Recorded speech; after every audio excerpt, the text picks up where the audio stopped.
Claro, y si no lo estamos anticipando y se los adelantamos, que uno de los grandes temas económicos que vamos a estar discutiendo durante el 2020 de una manera apasionada es el de los impuestos que pagamos, los que deberíamos pagar y los que deberíamos dejar de pagar.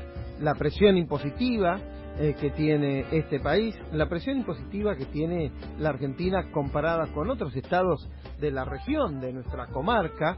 Es normal, es común escuchar representantes de diferentes sectores de la producción de la Argentina, diferentes sectores económicos, decir: el porcentaje de impuestos que yo pago en este país es del 60, es del 70%, y mi competidor brasileño, mi competidor uruguayo, mi competidor chileno paga mucho menos, así no puedo competir, así no podemos desarrollarnos. Es normal también escucharlos a ustedes, los oyentes, quejarse, en general, con mucha razón, sobre la presión impositiva, lo que se paga de IVA, lo que se paga de ganancias, lo que se paga de impuestos locales, ingresos brutos, rentas, y también de la poca retribución, de lo poco que nos vuelve de esos impuestos. Para hablar de esto, convocamos al que quizás sea el especialista más importante y más claro que tiene este país, un amigo de la casa, profesor titular de impuestos de la Facultad de Ciencias Económicas de la Universidad de Buenos Aires, de la UBA, el señor César Litvin. César, ¿qué tal? ¿Cómo le va? Un placer compartir contigo esta charla. Gracias por venir, gracias por estar acá, y gracias por estar disponible todo el tiempo. Quiero decirles que cuando nosotros tenemos una duda lo llamamos a Litvin para redactar algo, para entender alguna nueva norma. En general los contadores hablan un idioma muy particular, el idioma contador, es como el ruso, como el polaco, es el idioma contador. Si uno no consulta a un muy buen contador que sepa traducir, llevar al entendimiento claro esas normas, uno realmente le cuesta. Así que bueno, gracias por estar acá y gracias por estar siempre disponible. Vamos a tratar de esclarecer en un lenguaje poco técnico, más simple, para que toda la audiencia pueda entender un poco. Así es, así lo es siempre. Primero, vamos de lo general a lo particular. Usted es profesor universitario. La primera pregunta básica, clara, general. Sucede que nos quejamos siempre. Me quejo yo, se quejan los oyentes. ¿Se pagan muchos impuestos? ¿Se paga mucho de impuestos en la Argentina? Sí, la pregunta tiene varias respuestas. Sí, se pagan muchos impuestos en la Argentina y se paga mucho impuesto en la Argentina, pero no todos pagan impuestos. Este es el porcentaje que se da habitualmente. Bueno, el 30% de la Argentina, de la economía argentina, es en negro. Sí, es difícil de medirlo científicamente porque como es subterráneo, no se pueden llevar estadísticas buenas de este tema. Pero quiero hacer una mención muy importante desde lo técnico, pero para que se entienda. Se habla mucho de presión fiscal. Yo creo que hay que entender qué es la carga fiscal, que son dos conceptos que parecen iguales, pero hay algunas diferencias que ahí está el centro del tema. Cuando hablamos de presión fiscal es un número muy objetivo entre total recaudado respecto de la producción del PBI de un año. Esa es la presión fiscal. Pero la presión fiscal no mide exclusivamente la sensación de quien paga todos los impuestos. Dicho de otra forma, para llegar de presión fiscal a carga fiscal tenemos que incorporar dos elementos más. El primer elemento es la evasión, porque algunos no pagan o pagan mucho menos. Y el segundo elemento que hay que incorporar es la inflación, porque la inflación es un impuesto. Es un impuesto que hace repotenciar la carga fiscal.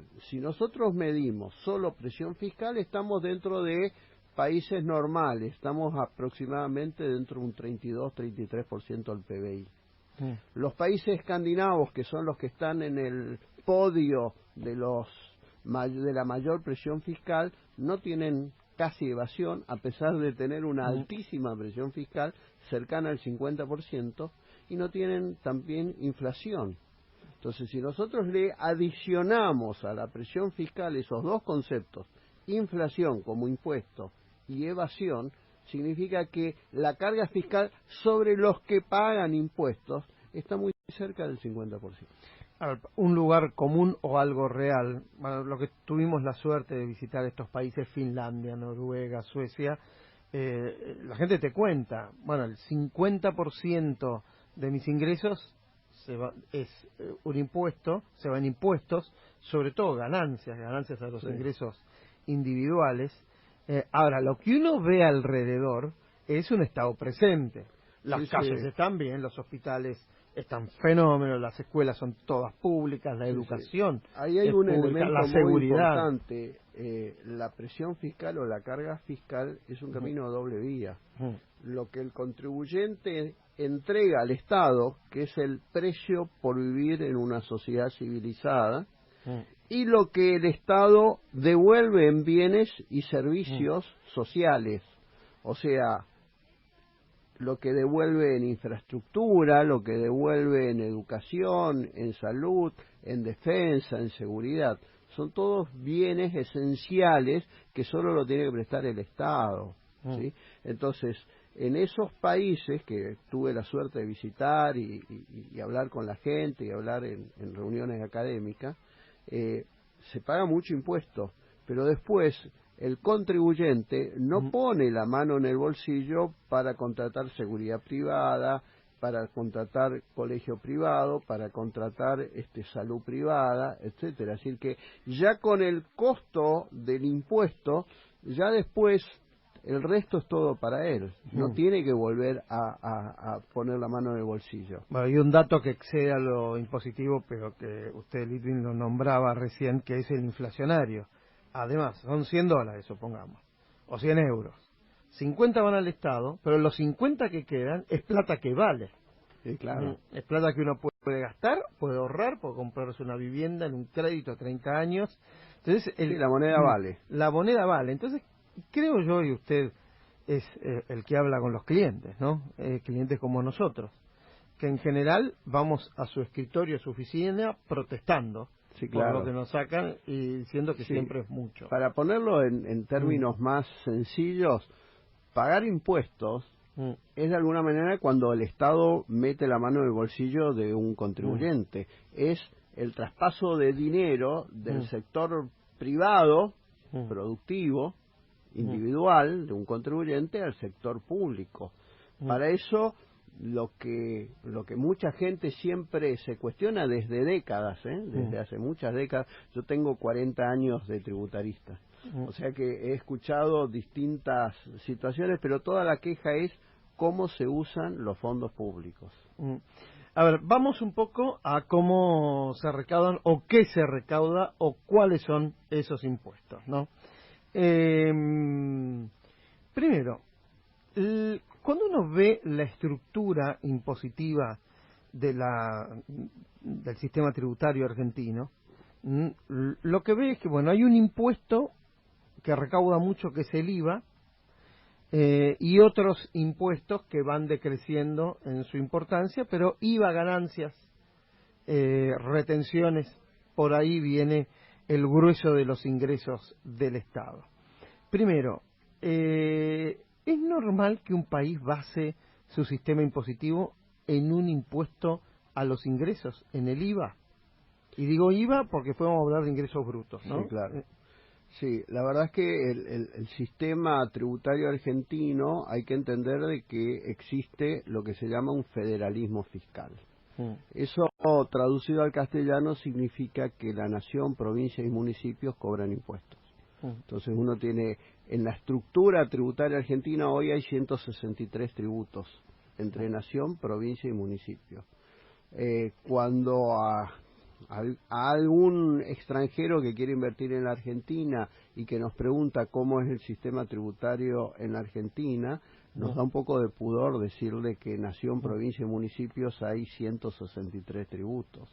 Supongamos que es un español, sí, que ¿Cuántos tributos hay en España? No, en España también la queja es que hay muchos pero son más sencillos. ¿Sí? En España también hay una alta presión fiscal, pero con otra devolución de bienes y servicios. La clave es la devolución. La clave es la devolución, pero también cada comuna, lo que nosotros somos municipios, ellos son comunas, cobran sus tributos. A ver, estamos en un país vinculado con esto que estamos hablando, ¿no? Donde lo habitual, y este gobierno que asumió el 10 de diciembre del 2019 no es la excepción, de alterar los impuestos, de alterar la estructura tributaria. Hay una estructura tributaria, somos buena o mala, mejorable o empeorable, pero se altera y se cambian las reglas de juego. Sí. ¿Esto es normal en el mundo, más allá de lo legal? No, la verdad es que, incluso lo decía Alberdi, cambiar el sistema rentístico, así lo llamaban en ese momento, pero es el sistema tributario, son cambios traumáticos para la población. Y es como un cambio en la religión o el cambio de vivir en otro lugar. O sea, son cambios muy fuertes. En la Argentina estos cambios se fueron haciendo tipo parches. Entonces cada vez que hacía falta más dinero, una reforma tributaria. Y la reforma tributaria lo que tenía era la necesidad de recaudar. Entonces hacían parches recaudatorios. La diferencia que no salió muy bien fue el 2017. 2017 se encaró una reforma tributaria a nivel nacional con una idea de bajar la presión fiscal gradualmente, gran error. ¿Sí? La presión fiscal no se baja gradualmente. Se baja. Con lo cual fue diluido el efecto. Y algo muy importante, y que creo que algún cambio va a haber ahí, es el pacto fiscal. El pacto fiscal es un consenso entre nación y provincias de cómo se bajan lo que son los impuestos locales.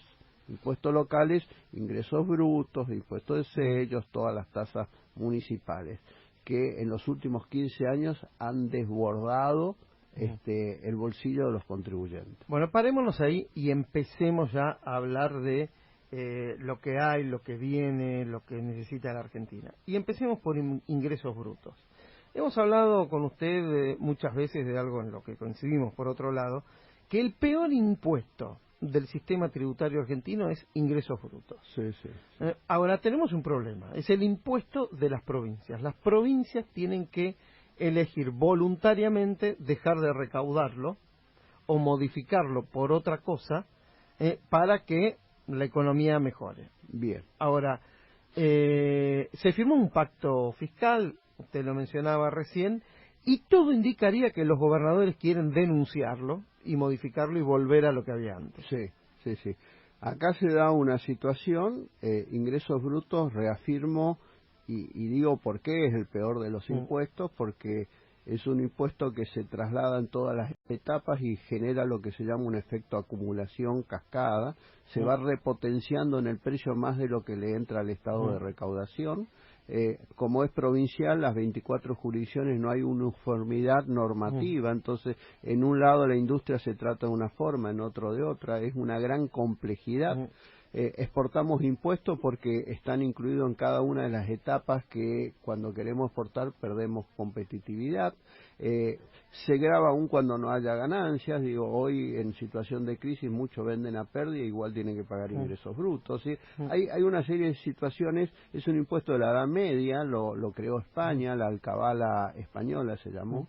Es que empobreció a España en su momento porque sus vecinos comerciantes no tenían, Francia, Holanda no lo tenía. En la Argentina lo tenemos, en el mundo ya no se usa por todos estos efectos. En realidad fue sustituido en el mundo moderno en la década del 40 por el IVA, que es un impuesto que es técnicamente mucho más apropiado, no tiene todos esos efectos. En la Argentina, cuando se creó el IVA, en el año 1974 se derogó lo que se llamaba actividades lucrativas, pero es ingresos brutos, y al poco tiempo las provincias lo volvieron a renacer cambiándole el nombre. Ingresos brutos es un impuesto que es muy tóxico a la economía por todo esto que yo estoy diciendo, pero como contracara es el impuesto que más recauda para las provincias. Justamente el pacto fiscal tenía una reducción gradual de ingresos brutos en las etapas que generan toda esta repotenciación. Si las provincias vuelven a dejar sin efecto ese pacto fiscal, seguramente vamos a encontrarnos con ingresos brutos nuevamente en su máximo esplendor. Máximo esplendor entre comillas, irónicamente, o sea, vamos a volver a ver aumentos de precios, vamos a volver a ver de qué manera nuestro sistema tributario se va a contaminar nuevamente por ingresos brutos. El otro impuesto, por el estilo también criticado y hasta odiado, que me acuerdo la historia, estamos hablando del impuesto a los débitos y créditos bancarios, del impuesto al cheque, la historia la conocemos de cerca, se iba a implementar por poco tiempo, 6 meses, en el 2001, quizá no hubiera llegado al 2002, con el único objetivo de no caer en default. La Argentina cayó en default lo mismo y el impuesto todavía está con nosotros. Sí, el impuesto a los débitos y créditos bancarios que se cobra por los débitos y por los créditos, todo el mundo lo llama impuesto al cheque, pero es más que el cheque. Nació, como usted dice, en emergencia económica en el 2001 por unos meses y hoy ya es adulto. Porque la realidad es que es un impuesto, por un lado, muy efectivo para el fisco, tiene poco costo de administración y recaudación porque lo cobran los bancos y después lo rinden, entonces se controla a los bancos, no a cada uno de los contribuyentes. Pero es un impuesto también que no mide ninguna capacidad económica, solo transacción. Entonces alguien que usa mucho la bancarización, que hoy es una realidad, va a pagar mucho de este impuesto. Entonces lo que justamente con la reforma se estaba tratando que por lo menos las pymes en una primera etapa lo puedan tomar como pago a cuenta de ganancia. Ahora, cuando es así, tomarlo a cuenta de ganancia, ¿no es mejor que no se cobre, que no se pague y se acabó? Claro, desmotiva mucho la bancarización y la bancarización ayuda al control fiscal. Claro, si uno bancariza más la economía se blanquea más. Claro. Ahora, si se le impone un impuesto al cheque, se desfavorece. Sí, no, casi muy pocos países tienen esto. Lo tuvo Brasil un tiempito. Esto es un impuesto como de emergencia, pero con capacidad limitada en el tiempo. Pero hubo un momento en la Argentina, en la época de Cristina Fernández de Kirchner, donde uno sabía, que digo, bueno, listo, esto es para siempre, que es cuando se coparticipó. En el momento en que se empezó a repartir con la provincia. Parcialmente. Listo, esto es para siempre. ¿Y es así? En la Argentina estamos acostumbrados a que los impuestos transitorios se transforman en permanentes. Estamos hablando con César Litvin, profesor titular de impuestos de la Facultad de Ciencias Económicas de la UBA.